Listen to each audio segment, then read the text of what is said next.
Welcome to History. The subject here is Team Taught by Mrs. Feldwick, Mrs. Metters and myself, Mrs. Anderson.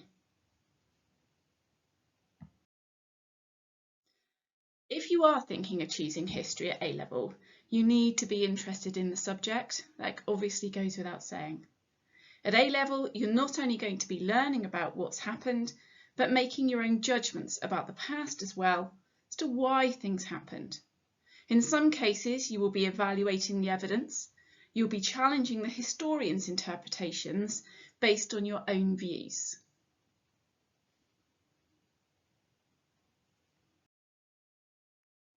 For A-level history, you do need to have a grade 5 at GCSE history.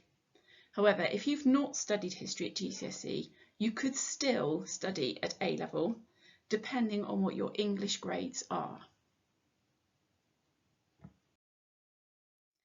The course is made up of 3 parts, as you can see. The breadth paper is a study over 100 years, and it looks at the changes that have taken place, in this case, Soviet Russia. The depth paper is a shorter time period, but you are going into much more depth, hence the depth paper. In terms of the NEA, this is your coursework unit. It is a personal independent study, and the focus for this is America, looking at it after the American War of Independence. And you need to be studying a period of 100 years within that coursework topic. Across the 2 years, you study both paper 1 and paper 2, and you then look at the NEA at the end of year 12 and going into the beginning of year 13. The Unit 1 focuses on Tsarist to Communist Russia. At year 12, it's about Tsarist Russia, where we start with Alexander II, known as the Tsar Liberator, and work our way through the Tsars until we look at the collapse of Tsarist Russia in 1917 with the February and then the October revolutions, which bring Lenin into power.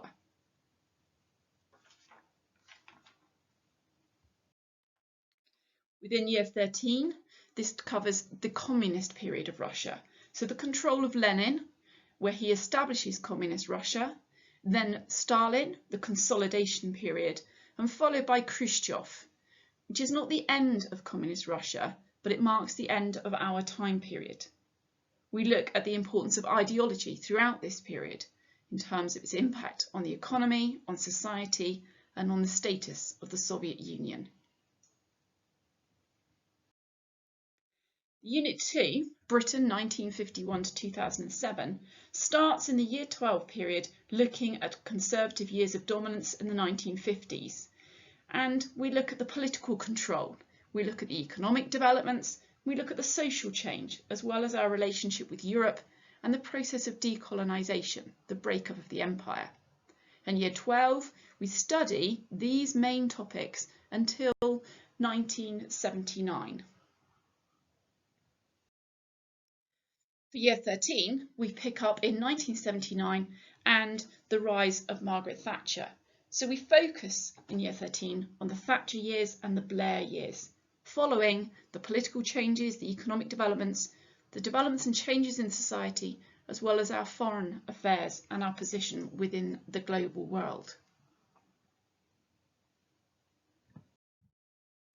The coursework unit is taught in the last part of year 12 and then completed by February of year 13. There is a great deal of support given to you in the form of your question, because you will create your own independent question based on the wider topic of America, a disunited nation. You'll also receive support in your research and in gathering the evidence that you need to work on your question and the primary source-based evidence you'll need. And once you have that information all gathered, you will need to start writing up. And there is support given within specific lessons for you to do that. All of this is completed by the February, as I've said, so that it is out of the way in the run-up to your final A-level exams. The exams themselves. Ultimately, this is what it's about. And at the end of year 13, you will complete 2 exam papers. Both of these are worth 40%, and both are the same time period, 2.5 hours for each exam. The essays that you will write follow the same structure in both papers. It is the source skills which are slightly different. In paper 1, your Unit 1 breadth paper, you'll be looking at historical interpretations, and in Unit 2, you'll be looking at those sources to challenge the provenance of them. All of these skills for interpretation, sources and essays are worked on throughout the 2 years of the course. Your coursework, you can see, is 20% of your final exam, and that is completed, as we've said before, in February of year 13. If you've got any further questions about A-level history, please just ask.